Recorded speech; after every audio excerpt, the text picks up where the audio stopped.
ಎದೆಯ ಜನ್ಮ ನೀಡುತ್ತಾ ನೀ ತಾಯಿಯಾದೆಯ. ನಿಜವಾಗಿ ತಾಯಿ ಮಗನ ಬಾಂಧವ್ಯಕ್ಕಿಂತ ಆ ತಾಯಿ ಅನ್ನುವಂತಹ ಒಂದು ಕ್ಯಾರೆಕ್ಟರೇ ಡಿಫ್ರೆಂಟ್ ಆಗಿದೆ. ಯಾಕಂದರೆ ತಾಯಿಯ ಮಗನ ಸಂಬಂಧಗಳನ್ನು ಕೂಡ ಆಸ್ವಾದನೆ ಮಾಡದ ರೀತಿಯಂಥ ಒಂದು ಪಾತ್ರ ಅದು. ಟೀಸರ್ ಬಿಡುಗಡೆ ಆಗುವಾಗ ನನಗೆ ಎಷ್ಟು ಖುಷಿ ಆಯಿತು ಅಂತ ಹೇಳಿದರೆ, ಆ ಒಂದು ಜೆಸ್ಸಿ ಮತ್ತೆ ಬರ್ತಾಳ, ಜೆಸ್ಸಿ ಮತ್ತೆ ಬಂದಿದ್ದಾಳೆ. ಯಾಕಂದರೆ ಪೀಟರ್ ಅನ್ನುವಂಥ ಆ ಪೋಸ್ಟರಲ್ಲೇ ಒಂದು ಹೊಸತನ ಇತ್ತು. ಆ ಹೊಸತನ ಅಂತ ನೋಡುವಾಗ ಅದೇನು, ಎಲ್ಲಿ ಶೂಟಿಂಗ್ ಮಾಡಿದ್ದು ಅನ್ನುವಂಥ ಕ್ಯೂರಿಯಾಸಿಟಿ ಜನರಲ್ಲಿ ಕಾಮನ್ ಆಗಿತ್ತು. ಒಂದು ಒಳ್ಳೆಯ ಒಂದು ಚಿತ್ರತಂಡದಲ್ಲಿ ನಾನು ಕೆಲಸ ಮಾಡಿದ್ದೀನಿ ಅಲ್ವಾ ಅನ್ನುವಂಥ ಆತ್ಮತೃಪ್ತಿ ನನಗೂ ಹೆಚ್ಚಾಯಿತು. ಎಲ್ಲ ನೋಡಿದರೂ ಕೂಡ ಸುಂದರಿ ಸುಂದರಿ ಅಂತೇಳಿ ಹೇಳಿ ಕೇಳ್ತಾ ಇದ್ರು. ನಮಗೂ ಕೂಡ, ಈವನ್ ನನಗೂ ಕೂಡ, ಏನು ಸುಂದರಿ ಸುಂದರಿ ಅವರೇ ಯಾವಾಗ ನಿಮ್ಮ ಹಾಡು ರಿಲೀಸು, ಯಾವಾಗ ನಿಮ್ಮ ಚಿತ್ರ ರಿಲೀಸ್ ಅಂತ ಕೇಳಲಿಕ್ಕೆ ಪ್ರಾರಂಭ ಮಾಡಿದರು. ಕೇರಳದ ಮುಖ್ಯವಾದ ಚಂಡೆ, ಆ ಚಂಡೆಯ ಒಂದು ಸ್ಪೆಷಲ್ ಯಾವ ರೀತಿ ಚಂಡೆಯನ್ನು ಉಪಯೋಗಿಸಿದ್ದಾರೆ ಅದನ್ನು ಕೂಡ ನೋಡಲಿಕ್ಕೆ ನಿಮ್ಗೆ ಸಿಗ್ತದೆ.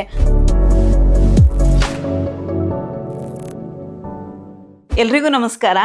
ನಾನು ಪ್ರತಿಮಾ ನಾಯಕ್. ನೀವೆಲ್ಲ ನೋಡಿರ್ತೀರಿ ಕಿರುತೆರೆ, ರಂಗಭೂಮಿ ಆರ್ಟಿಸ್ಟು. ಈಗ ಪೀಟರ್ ಅನ್ನುವಂಥ ಮೂವಿಯನ್ನು ಈಗ ರಿಲೀಸ್ ಆಗ್ತಾಯಿದೆ. ಏಪ್ರಿಲ್ 10ಕ್ಕೆ ರಿಲೀಸ್ ಆಗ್ತಾಯಿದೆ. ಅದರ ಬಗ್ಗೆ ನಾನು ಒಂದೆರಡು ಮಾತಾಡಲಿಕ್ಕೆ ಇಷ್ಟಪಡ್ತೀನಿ. ಪೀಟರ್ ಚಿತ್ರ ಮಡಿಕೇರಿಲಿ ಶೂಟಿಂಗ್ ಆದಮೇಲೆ ಫಸ್ಟ್ ನಮಗೆ ಎಕ್ಸೈಟ್ಮೆಂಟ್ ಆಗಿದ್ದಂತ ಹೇಳಿದರೆ ಪೀಟರ್ ಚಿತ್ರದ ಪೋಸ್ಟರ್. ದಕ್ಷಿಣ ಭಾರತ ಹೆಸರಾಂತ ನಟ ವಿಜಯ್ ಸೇತುಪತಿಯವರು, ನಮ್ಮ ಕನ್ನಡದವರೇ ಆದ ಡಾಲಿ ಧನಂಜಯ ಅವರು ಈ ಪೋಸ್ಟರನ್ನು ರಿಲೀಸ್ ಮಾಡಿದರು. ಆಗ ರಿಲೀಸ್ ಮಾಡಿದ್ದಾಗ ನನ್ನ ಸ್ನೇಹಿತರೆಲ್ಲ ತುಂಬ ಜನ ಕರೆ ಮಾಡಿ ಕೇಳಿದರು, ಏನದು ಪೀಟರ್ ಅಂದ್ರೇನು, ಪೀಟರ್ ಅಂದ್ರೇನು ಅಂತ ಹೇಳಿ. ಯಾಕಂದರೆ ಪೀಟರ್ ಅನ್ನುವಂಥ ಆ ಪೋಸ್ಟರಲ್ಲೇ ಒಂದು ಹೊಸತನ ಇತ್ತು. ಆ ಹೊಸತನ ಅಂತ ನೋಡುವಾಗ ಅದೇನು, ಎಲ್ಲಿ ಶೂಟಿಂಗ್ ಮಾಡಿದ್ದು ಅನ್ನುವಂಥ ಕ್ಯೂರಿಯಾಸಿಟಿ ಜನರಲ್ಲಿ ಕಾಮನ್ ಆಗಿತ್ತು. ಅದರಲ್ಲೂ ಕೂಡ ಅಂತಹ ಒಂದು ಕಲಾವಿದರು ಕೂಡ ಈ ಚಿತ್ರದ ಬಗ್ಗೆ ಒಂದೆರಡು ಒಳ್ಳೆ ಮಾತಾಡಿದಾಗ ನಮಗೇನೋ ಒಂಥರ ತುಂಬ ಬೂಸ್ಟ್ ಅಂತ ಅನ್ನಿಸ್ತು. ಮತ್ತು ಕೂಡ ಇನ್ನೂ ಪಿಕ್ಚರ್ ಹತ್ರ ಬರ್ತಾ ಇದೆ, ಯಾವಾಗ ರಿಲೀಸ್ ಅನ್ನುವಂಥ ತುಡಿತ ನಮ್ಮಲ್ಲೂ ಕೂಡ ಸ್ಟಾರ್ಟ್ ಆಯಿತು. ಆ ತುಡಿತ ಹೆಚ್ಚು ದೂರ ಇಲ್ಲ, ಈಗ ಸದ್ಯದಲ್ಲೇ ಅಂದರೆ ಏಪ್ರಿಲ್ 10ಕ್ಕೆ ನಮ್ಮ ಪೀಟರ್ ಚಿತ್ರ ಬಿಡುಗಡೆ ಆಗಲಿಕ್ಕಿದೆ. ಅದೆಲ್ಲವೂ ಕೂಡ ನಮಗೆ ನಿಮಗೆ ತುಂಬ ಖುಷಿಯಾಗುವಂತಹ ದಿನ ಆಗಲಿ ಅಂತೇಳಿ ಹೇಳಿ ನಾನು ಕೂಡ ಹಾರೈಸ್ತೇನೆ. ಟೀಸರ್ ಬಿಡುಗಡೆ ಆಯಿತು. ಟೀಸರ್ ಬಿಡುಗಡೆ ಆಗುವಾಗ ನನಗೆ ಎಷ್ಟು ಖುಷಿ ಆಯಿತು ಅಂತ ಹೇಳಿದರೆ, ಆ ಒಂದು ಜೆಸ್ಸಿ ಮತ್ತೆ ಬರ್ತಾಳ ಅನ್ನುವಂಥ ಒಂದು ಆ ವಾಯ್ಸ್ ನನಗೆ ಕೂಡ ಕ್ಯೂರಿಯಾಸಿಟಿ ಆಯಿತು. ಅಪ್ಪ ಇದೇನು ಮಾಡಿದ್ದಾರೆ, ಹೇಗೆ ತೆಗೆದಿದ್ದಾರೆ ಅಂತೇಳಿ. ನಾನು ಆ ಚಿತ್ರದಲ್ಲಿ ಇದ್ದರೂ ಕೂಡ ಆ ಟೀಸರನ್ನು ಮತ್ತೊಮ್ಮೆ ನೋಡುವ ಅಂತೇಳಿ ಆ ಒಂದು ಕ್ಯೂರಿಯಾಸಿಟಿ ನನಗೆ ಹೆಚ್ಚಾಯಿತು.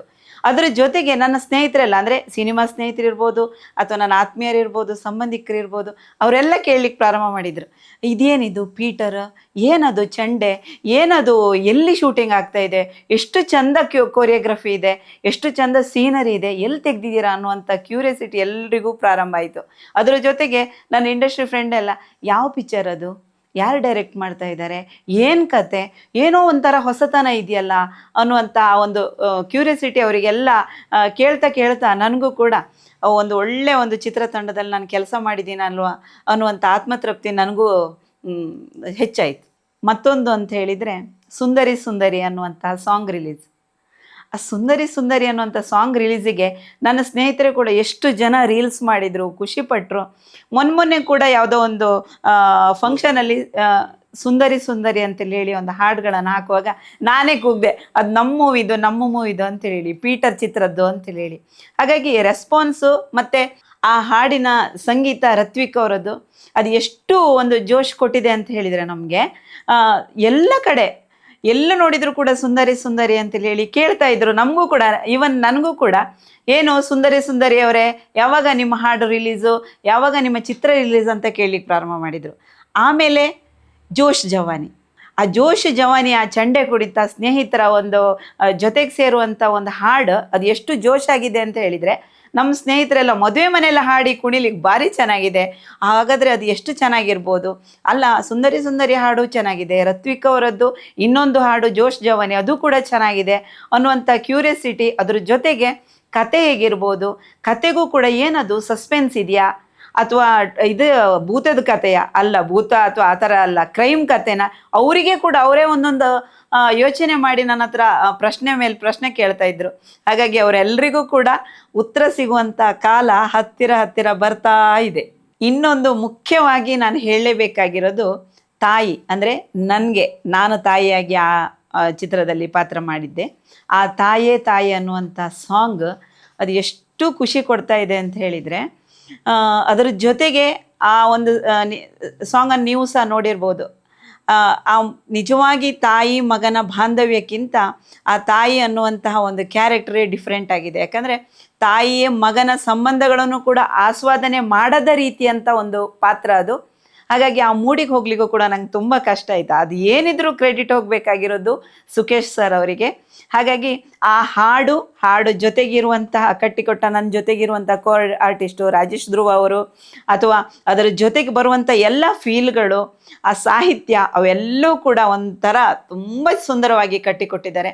ಆ ಹಾಡಂತ ಹೇಳಿದರೆ ಬೇರೆ ಬೇರೆ ಭಾಷೆಯಲ್ಲೂ ಕೂಡ, ಈಗ ಮಲಯಾಳಂ ಇರ್ಬೋದು ಅಥವಾ ಬೇರೆ ಬೇರೆ ಭಾಷೆಯಲ್ಲೂ ಕೂಡ ಎಷ್ಟು ಇಂಪ್ಯಾಕ್ಟ್ ಆಗಿದೆ ಅಂತ ಹೇಳಿದರೆ, ನನ್ನ ಸ್ನೇಹಿತರು ಕೂಡ ಕೇರಳದವರು ಕೂಡ ಕೆಲವರು ಫೋನ್ ಮಾಡಿ ನನ್ನನ್ನು ವಿಚಾರಣೆ ಮಾಡಿದರು, ಯಾವ ಆ ಪಿಕ್ಚರ್ ಅದು, ಯಾವಾಗ ರಿಲೀಸ್, ಹತ್ತಿರ ಬರ್ತಾ ಇದೆಯಾ ಅಂತ ಅನ್ನುವಂಥ ಒಂದು ಮಾತುಗಳನ್ನು ಕೇಳುವಾಗ ನನಗೆ ತುಂಬ ಖುಷಿ ಆಯಿತು. ಯಾಕಂದರೆ ಇದು ನನ್ನ ಜೀವನದಲ್ಲಿ ನನ್ನ ಇದರಲ್ಲಿ ನನ್ನ ಕರಿಯರಲ್ಲಿ ಫಸ್ಟ್ ಈ ಒಂದು ಸಾಂಗಿಗೆ ಸಂಬಂಧಪಟ್ಟ ಹಾಗೆ ನನ್ನದೇ ಮೇಜರಾಗಿ ಹಾಡು ತೆಗೆದದ್ದು. ಹಾಗಾಗಿ ನಾನು ಸಹ ತುಂಬ ಕ್ಯೂರಿಯಾಸಿಟಿಯಲ್ಲಿ ಈ ಪಿಕ್ಚರನ್ನು ನೋಡಲಿಕ್ಕೆ ಕಾಯ್ತಾ ಇದ್ದೇನೆ. ಅದರ ನಂತರ ನಾನು ಹೇಳಲೇಬೇಕಾಗಿರುವಂಥದ್ದಂದರೆ ಆ ಶೂಟಿಂಗ್ ಸಮಯದಲ್ಲಿ ನನ್ನ ಅನುಭವ. ಯಾಕಂದರೆ ತುಂಬ ಸಿನಿಮಾಗಳಲ್ಲಿ ನಾನು ಆ್ಯಕ್ಟ್ ಮಾಡಿದರೂ ಕೂಡ ಈ ಒಂದು ಸಿನಿಮಾಗಳಲ್ಲಿ ನನ್ನ ಅನುಭವ ಬೇರೆಯದ್ದೇ. ನನ್ನ ಜೊತೆಗೆ ನನ್ನ ಮಗನಾಗಿ ಪಾತ್ರ ಮಾಡಿದ್ದಂತ ಹೇಳಿದರೆ ರಾಜೇಶ್ ಧ್ರುವ ಅವರು, ಅವರು ಕೂಡ ಕಿರುತೆರೆಯಲ್ಲಿ ಕೂಡ ಸ್ಕ್ರೀನ್ ಹಂಚಿಕೊಂಡಿದ್ದೇವೆ. ಆ ಒಂದು ಸಲಿಗೆ ಇತ್ತು. ಆದರೆ ಜಾಹ್ನವಿ ರಾಯ್ಲಾ ಅವರು ನನ್ನ ಜೊತೆ ಕ್ಯಾರೆಕ್ಟರ್ ಮಾಡಿದರು. ಅವರ ಜೊತೆಗೆ ಅಷ್ಟು ನನಗೆ ಲಿಂಕ್ ಇಲ್ಲ ಅಂತ ಹೇಳಿದರೂ ಕೂಡ ತುಂಬ ಚೆನ್ನಾಗಿ ಅವರು ಸಹ ಕೋಆಪರೇಟ್ ಮಾಡಿದರು. ಅದರ ಜೊತೆ ರಾಜೇಶ್ ಅಂತ ಹೇಳಿದರೂ ಹೇಳಲಿಕ್ಕಿಲ್ಲ. ಯಾಕಂದರೆ ನನ್ನನ್ನು ಈ ಒಂದು ಚಿತ್ರಕ್ಕೆ ರೆಫರ್ ಮಾಡಿದ್ದೇ ರಾಜೇಶ್. ಹಾಗೆ ನಾನು ಪಾತ್ರದೊಳಗೆ ಹೋಗುವಾಗ ಸುಕೇಶ್ ಶೆಟ್ಟಿ ಅವರು ತುಂಬ ಅಂದರೆ ಹೀಗಿರಬೇಕು ಮೇಡಮ್, ಹೀಗಿರಬೇಕು ಅಂತೇಳಿ, ಅಂದರೆ ಮೇಜರ್ ರೋಲು ನನ್ನನ್ನು ರೆಫರ್ ಮಾಡಿದ್ದು ಜೊತೆಗೆ ಆ ಒಂದು ಪಾತ್ರಕ್ಕೆ ಇದು ಮಾಡ್ಬೋದು ಅನ್ನುವಂತಹ ಒಂದು ಧೈರ್ಯ ಇದ್ದಿದ್ದು ನಿರ್ದೇಶಕರಾದ ಸುಕೇಶ್ ಶೆಟ್ಟಿಯವರು. ಹಾಗಾಗಿ ಅದನ್ನು ನನಗೊಂದು ಭಯ ಇತ್ತು, ನಾನು ಈ ಪಾತ್ರ ಮಾಡ್ಬೋದಾ ಅಂತೇಳಿ. ತುಂಬ ಚಾಲೆಂಜಿಂಗ್ ಪಾತ್ರ. ಒಂದು ಗಂಟೆ ನಂಗೆ ಕಷ್ಟ ಆಯಿತು. ಯಾಕಂದರೆ ಈ ಪಾತ್ರದ ಒಳಗೆ ಹೋಗಲಿಕ್ಕೆ ಅಂತ ಕ್ಯಾಸುವಲ್ ಆಗಿ ಮಾಡುವ ಪಾತ್ರ ಬೇರೆ, ಆದರೆ ಇದೊಂಥರ ವಿಭಿನ್ನವಾದ ಪಾತ್ರ ಆದ್ರಿಂದ ಏನೋ ಒಂಥರ ಕನ್ಫ್ಯೂಷನ್ ಇತ್ತು. ಆದರೆ ಅದೆಲ್ಲಕ್ಕೆ ಕಟ್ಟಿಕೊಟ್ಟಿರೋದು ಅಂತ ಹೇಳಿದರೆ ನನ್ನ ಜೊತೆಗೆ ವರ್ಕ್ ಮಾಡುವಂಥ ರಾಧಾಕೃಷ್ಣಣ್ಣ, ರಾಜೇಶ್ ಧ್ರುವ, ಜಾಹ್ನವಿ ರಾಯ್ಲಾ ಅವರೆಲ್ಲರಿಗೂ ಕೂಡ ಪ್ರೀತಿಯಿಂದ ನಾನು ಧನ್ಯವಾದವನ್ನು ಹೇಳಲೇಬೇಕಾಗತ್ತೆ. ಅದ್ರ ಜೊತೆಗೆ ಇನ್ನೊಂದು ನಾನು ಹೇಳಬೇಕಾಗಿರೋದಂತ ಹೇಳಿದರೆ ಕ್ಯಾಮರಾ ಮ್ಯಾನ್ ಗುರುಪ್ರಸಾದ್ ಅವರು ಕೂಡ ಈ ಮೇಡಮ್ ಹೀಗಿರುತ್ತೆ ಅಂತ ಕ್ಯಾರೆಕ್ಟ್ರನ್ನ ಅವರು ಅನಲೈಸ್ ಮಾಡ್ತಿದ್ರು ನನಗೆ. ಆಗ ನನಗೆ ಒಂಥರ ಕೌಟುಂಬಿಕ ವಾತಾವರಣ ಆ ಥರದ ಭಾವನೆಯಲ್ಲೇ ನನಗೆ ಆ್ಯಕ್ಟ್ ಮಾಡ್ತಾ ಇದ್ದೇನೆ ಅನ್ನುವಂಥ ಫೀಲ್ ಆಗಲಿಲ್ಲ. ತುಂಬ ಖುಷಿಯಾಯಿತು. ಅದ್ರ ಜೊತೆಗೆ ಒಂದು ಚಿಕ್ಕ ಮನೆ, ಆ ಮನೆಯಲ್ಲಿ ಒಂದು ಏನೋ ಒಂಥರ ಕಂಜೆಸ್ಟ್ ಇದ್ದರೂ ಕೂಡ ಅದನ್ನು ಇಟ್ಟುಕೊಂಡು ಅವರು ಯಾವ ರೀತಿ ಪಿಕ್ಚರ್ ಮಾಡಿದ್ದಾರೆ ಅಂತ ಹೇಳಿದರೆ ನನಗೆ ಅದು ಹೇಳಲಿಕ್ಕಾಗೋದಿಲ್ಲ. ನೀವೇ ನೋಡಿ ಅಂತ ಹೇಳಲಿಕ್ಕೆ ಇಷ್ಟಪಡ್ತೀನಿ. ನನ್ನ ಕ್ಯಾರೆಕ್ಟರ್ ಬಗ್ಗೆ ನಾನು ಹೇಳಬೇಕಂದ್ರೆ ಹೇಳಿದ್ನಲ್ಲ ಇವಾಗಲೇ, ವಿಭಿನ್ನ ಪಾತ್ರ ಅಂತ. ಆ ಪಾತ್ರ ಅನ್ನುವಂಥದ್ದು ತಾಯಿ ಅನ್ನುವಂಥ ಕ್ಯಾರೆಕ್ಟರ್ ಜೊತೆಗೆ ಅಂದರೆ ಎರಡು ರೀತಿಯ ಪಾತ್ರ ಇರುತ್ತೆ. ಅಂದರೆ ಒಂದು ನಾನು ಅಂದರೆ ತಾಯಿಯಾಗಿ, ಇನ್ನೊಂದು ತಾಯಿಯನ್ನು ಹೊರತುಪಡಿಸಿ ಅಂದರೆ ನನ್ನ ಮೂಡೆ ಬೇರೆ ರೀತಿಯಾಗಿರುವಂಥದ್ದು. ಆ ಪಾತ್ರಕ್ಕೆ ಹೇಗೆ ನಾನು ಹೋಗಲಿ ಅಂತ ಆಗ ಸುಕೇಶ್ ಸರ್ ತುಂಬ ಚೆನ್ನಾಗಿ ಹೇಳಿಕೊಟ್ರು. ಹಾಗಾಗಿ ಮಾಡಲಿಕ್ಕೆ 1-2 ಸಲ ತಡವರಿಸಿದೆ ನಾನು. ಆದರೆ ಇಲ್ಲ ಮೇಡಮ್, ಅದು ಹಾಗಲ್ಲ, ಹೀಗೆ ಮಾಡಿ ಅಂತೇಳಿ. ಅವರಲ್ಲೂ ಕೂಡ ಒಬ್ಬ ಒಳ್ಳೆ ನಟ ಇದ್ದಾನೆ. ಹಾಗಾಗಿ ನನಗೆ ಹೆಚ್ಚು ಕಷ್ಟ ಆಗಲಿಲ್ಲ ಮಾಡಲಿಕ್ಕೆ, ಈಸಿನೇ ಆಯಿತು ಅನಿಸುತ್ತೆ. ಯಾಕಂದರೆ ಅವರು ಅದೇ ಥರ ನನಗೆ ಮೋಟಿವೇಟ್ ಮಾಡಿದ್ದಾರೆ ಮತ್ತು ಅದೇ ಥರ ಸಹ ಹೇಳಿಕೊಟ್ಟಿದ್ದಾರೆ. ಎಲ್ಲ ಚಿತ್ರದಲ್ಲಿ ಈಗ ಪ್ರತಿಮಾ ಅನ್ನುವಂಥ ಒಂದು ಏಜಿನ ಹೆಂಗಸಿಗೆ ಯಾವ ರೀತಿ ಕೊಡ್ಬೋದು ಅಂತೇಳಿದರೆ, ಒಂದು ಅತ್ತಿಗೆ, ಅಣ್ಣ ಅಥವಾ ತಾಯಿ ಪಾತ್ರ, ಅಥವಾ ಒಂದು ಸೀನಿಯರ್ ಸಿಟಿಸನ್ ಅಂತೇಳಿ. ಆದರೆ ಇದರಲ್ಲಿ ಆ ಥರ ಅಲ್ಲ. ಅದನ್ನು ಹೊರತುಪಡಿಸಿ ಒಂದು ಯಾವುದೇ ಒಂದು ಮೇಕಪ್ ಇಲ್ಲ, ಅಥವಾ ಇರೋವಂಥ ಮುಖವನ್ನೇ ಸಹ ಡಲ್ ಮಾಡಿ ಆಗ ನಾನು ಸುಖೇಶ್ ಸರ್ ಹತ್ರ ಹೇಳ್ತಿದ್ದೆ, ಸರ್ ನಾನು ಇರೋದೇ ಡಲ್, ಇನ್ನೆಂಥ ಡಲ್ ಮಾಡ್ತೀರಿ ಅಂತೇಳಿ. ಇಲ್ಲ ಮೇಡಮ್, ಅದಕ್ಕೆ ಡಲ್ ಬೇಕು ಅಂತೇಳಿ ಹೇಳಿ. ಅಂದರೆ 2 ಶೇಡ್ ಇರುತ್ತೆ. ಆ ಇನ್ನೊಂದು ಶೇಡಲ್ಲಿ ಎಷ್ಟು ಡಲ್ ಮಾಡಿ ನಾನು ಅದರಲ್ಲಿ ಕಿರ್ಚಾಡೋದು, ನಾನಲ್ಲದೆ ಇರುವ ಹಾಗೆ ಒಂದು ಪಾತ್ರ ಮಾಡುವಾಗ ನನಗೆ ಅಪ್ಪ ಇದು ಆಗ್ತದಾ ಅಂತೇಳಿ ಕನ್ಫ್ಯೂಷನ್ ಇತ್ತು. ಆಗ ನಾನು ಯೋಚನೆ ಮಾಡ್ತಿದ್ದೆ, ಹೀಗಿರ್ಬೋದಾ ಅಂತೇಳಿ. ನಮ್ಮೂರಲ್ಲೇ ಸುತ್ತಮುತ್ತಲೇ ಇರುವಂಥ ಕೆಲವು ಕ್ಯಾರೆಕ್ಟರ್ಗಳನ್ನು ನಾನು ಯೋಚನೆ ಮಾಡಿಕೊಂಡು ಹೀಗೆ ಮಾಡಬಹುದಾ, ಮಾನಸಿಕ ಸ್ತೋತ್ರ ಅಲ್ಲ, ಅಥವಾ ತುಂಬ ರ್ಯಾಶ್ ಆಗಿ ಕ್ಯಾರೆಕ್ಟ್ರಾ ಅಲ್ಲ, ಹಾಗಾದರೆ ಇದು ಹೇಗೆ ಅಂತ. ಒಂದು ತಾಯಿ, ಒಂದು ಮಗು, ಆ ಮಗುವಿನ ಜೊತೆಗೆ ಯಾವ ರೀತಿ ಸಂಬಂಧ ಇಟ್ಕೊಳ್ಬೋದು, ಅದೂ ಅಲ್ಲ. ಹಾಗೆ ಬೇರೆ ಬೇರೆ ರೀತಿಯಲ್ಲಿ ಸಹ ನಾನು ಯೋಚನೆ ಮಾಡಿ ಮತ್ತೆ ಸುಖೇಶ್ ಸರು ಕೂಡ ತುಂಬ ಚೆನ್ನಾಗಿ ಕಟ್ಟಿಕೊಟ್ರು ಆ ಪಾತ್ರವನ್ನು. ಹಾಗಾಗಿ ನನಗೆ ಮಾಡಲಿಕ್ಕೆ ಈಸಿ ಆಯಿತು ಅನಿಸುತ್ತೆ ನನಗೆ. ಇಷ್ಟೆಲ್ಲ ಹೇಳುವಾಗ ನಿಮ್ಮ ತಲೆಯಲ್ಲಿ ಏನು ಬರುತ್ತೆ, ಓ ಪೀಟರ್ ಚೆನ್ನಾಗಿದೆ ಅಂತೇಳಿ. ಆದರೂ ನಾನೊಬ್ಬಳು ಪ್ರೇಕ್ಷಕಳಾಗಿ ನಿಮ್ಮ ಈ ಚಿತ್ರ ಅಥವಾ ನಮ್ಮ ಈ ಪೀಟರ್ ಚಿತ್ರವನ್ನು ನೀವು ಯಾಕೆ ನೋಡಬೇಕು ಅಂತ ಹೇಳಿದರೆ, ಫಸ್ಟ್ ಆಫ್ ಆಲ್ ನಾನು ಹೇಳಲಿಕ್ಕೆ ಇಷ್ಟಪಡೋದಂದರೆ, ನಮ್ಮ ಈ ಪಿಕ್ಚರಿನ ಪ್ರೊಡ್ಯೂಸರ್ ರವಿ ಹಿರೇಮಠ ಅವರು, ಅಂದರೆ ಇಂಡಿಯಾದ ಒಬ್ಬರು ಹೆಸರಾಂತ ಸೌಂಡ್ ಇಂಜಿನಿಯರ್ ಅವರು. ಅಂಥ ಸೌಂಡ್ ಇಂಜಿನಿಯರ್ ಅವರದ್ದೇ ಪಿಕ್ಚರಿಗೆ ಯಾವ ರೀತಿ ಸೌಂಡ್ ಕೊಡ್ಬೋದು, ಆ ಸೌಂಡ್ ಇಫೆಕ್ಟ್ ಹೇಗಿರ್ಬೋದು ಅನ್ನೋದು ಒಂದು ಆಲೋಚನೆ ಮಾಡಿ. ಸೆಕೆಂಡ್ ಒನ್, ಆ ಒಂದು ಪಿಕ್ಚರಿನ ನೀವು ಟ್ರೈಲರ್ ನೋಡಿದ್ದೀರಿ, ಆ ಟ್ರೈಲರಲ್ಲಿ ಒಂದು ಕ್ಯಾಮರಾ ವರ್ಕ್ ಹೇಗಿದೆ, ಒಂದು ಸೀನರಿ ಹೇಗಿದೆ, ಅಥವಾ ಆ ಒಂದು ಇದು ಎಡಿಟಿಂಗು ಅದು ಹೇಗಿದೆ, ಅದನ್ನೆಲ್ಲ ಒಂದು ನೋಡ್ಬೋದು. ಇನ್ನೂ ಒಂದು ನಾನು ಹೇಳಲಿಕ್ಕೆ ಇಷ್ಟಪಡೋದು ಅಂತ ಹೇಳಿದರೆ, ಇತ್ತೀಚಿನ ಸಿನಿಮಾಗಳಲ್ಲಿ ಏನು ಸಿಕ್ಕಾಪಟ್ಟೆ ಹಾರರ್ ಅಥವಾ ಸಿಕ್ಕಾಪಟ್ಟೆ ಒಂದು ನೋಡಲಿಕ್ಕೆ ಕೂಡ ಅಥವಾ ಒಂದು ಫ್ಯಾಮಿಲಿನೋ ಎಂಟರ್ಟೈನ್ಮೆಂಟ್ ಅಂತ ಮೂವಿ ಇರುವಂಥದ್ದಲ್ಲ. ಆದರೆ ಇದು ಹಾಗಲ್ಲ, ಚಿಕ್ಕ ಮಕ್ಕಳಿಂದ ಹಿಡಿದು ಮುದುಕರವರೆಗೂ ಕೂಡ ಇಷ್ಟಪಡುವಂಥ ಸಿನಿಮಾ ಆಗಿರ್ತದೆ. ಯಾರಿಗೂ ಕೂಡ ಮುಜುಗರ ಆಗೋದಿಲ್ಲ. ಯಾಕಂದರೆ ನಾವೊಂದು ಸಿನಿಮಾ ನೋಡುವಾಗ ಅಥವಾ ಒಂದು ಹಾಸ್ಯ ಸನ್ನಿವೇಶ ಅಥವಾ ಏನೇ ನೋಡುವಾಗಲೂ ಕೂಡ ಆಚೆ ಈಚೆ ನೋಡ್ಕೊಂಡು ನಗುವಂಥ ಪರಿಸ್ಥಿತಿ ಇರ್ತದೆ. ಆದರೆ ಇದರಲ್ಲಿ ಅದು ಯಾವುದೇ ರೀತಿ ಇಲ್ಲ. ಅಷ್ಟೂ ಚೆನ್ನಾಗಿ ತಾಯಿ ಮಗನ ಬಾಂಧವ್ಯ ನೋಡ್ಬೋದು, ಸ್ನೇಹಿತರ ಎಂಜಾಯ್ಮೆಂಟ್ ನೋಡ್ಬೋದು. ಅದರಲ್ಲೂ ಕೂಡ ಕೇರಳದ ಮುಖ್ಯವಾದ ಚಂಡೆ, ಆ ಚಂಡೆಯ ಒಂದು ಸ್ಪೆಷಲ್ ಯಾವ ರೀತಿ ಚಂಡೆಯನ್ನು ಉಪಯೋಗಿಸಿದ್ದಾರೆ ಅದನ್ನು ಕೂಡ ನೋಡಲಿಕ್ಕೆ ನಿಮ್ಗೆ ಸಿಗ್ತದೆ. ಅದರ ಜೊತೆಗೆ ಒಂದು ಒಳ್ಳೆ ಕತೆ, ಒಂದು ಒಳ್ಳೆ ಡೈರೆಕ್ಷನ್, ಎಲ್ಲವೂ ಒಳ್ಳೆ ರೀತಿಯಲ್ಲಿ ಇರುವಾಗ ನೀವು ಯಾಕೆ ನೋಡಬಾರ್ದು? ನೋಡ್ತೀರಿ ಅಲ್ವಾ? ಈ ಚಿತ್ರೀಕರಣ ಆಗಿದ್ದು ನಮ್ಮ ಕರ್ನಾಟಕದಲ್ಲಿ, ತುಂಬ ಕರ್ನಾಟಕದ ಕಾಶ್ಮೀರನ ಅಂತ ಹೇಳ್ಬೋದು, ಮಡಿಕೇರಿ. ಆ ಮಡಿಕೇರಿಯಲ್ಲಿ ಮಳೆಗಾಲ ಹೇಗಿರ್ತದೆ ನೀವು ನೋಡಿರ್ಬೋದು ಅಥವಾ ಕೇಳಿರ್ಬೋದು, ಅಥವಾ ಯಾವಾಗಲೂ ಟಿ ವಿಯಲ್ಲಿ ಕೂಡ ನ್ಯೂಸ್ ಬರ್ತಾ ಇರುತ್ತೆ. ಅಂತಹ ಮಳೆ ಅಂದರೆ ಪೀಕ್ ಟೈಮ್, ಜೂನ್ ಜುಲೈ ಟೈಮಲ್ಲಿ ನಮ್ಮ ಚಿತ್ರೀಕರಣ ಆಗಿದೆ. ಅಂತಹ ಚಿತ್ರೀಕರಣ ಆಗುವಾಗ ಆ ಮಳೆ ಅನ್ನುವಂಥದ್ದು ಒಂದು ದೊಡ್ಡ ಚಾಲೆಂಜಿಂಗ್ ಆಗಿತ್ತು. ಆ ಮಳೆಯ ಮಧ್ಯದಲ್ಲೇ ನಮ್ಮ ಇಡೀ ಚಿತ್ರತಂಡ ಅದು ಎಷ್ಟು ಪ್ರೀತಿ ಇಟ್ಟು ಕೆಲಸ ಮಾಡಿದೆ ಅಂತ ಹೇಳಿದರೆ, ಆ ದೃಶ್ಯ ವೈಭವವನ್ನು ನೀವು ಕಣ್ಣಾರೆ ನೋಡಿದರೆ ನೀವು ಹೇಳಲಿಕ್ಕೆ ಸಾಧ್ಯ ಅನಿಸುತ್ತೆ.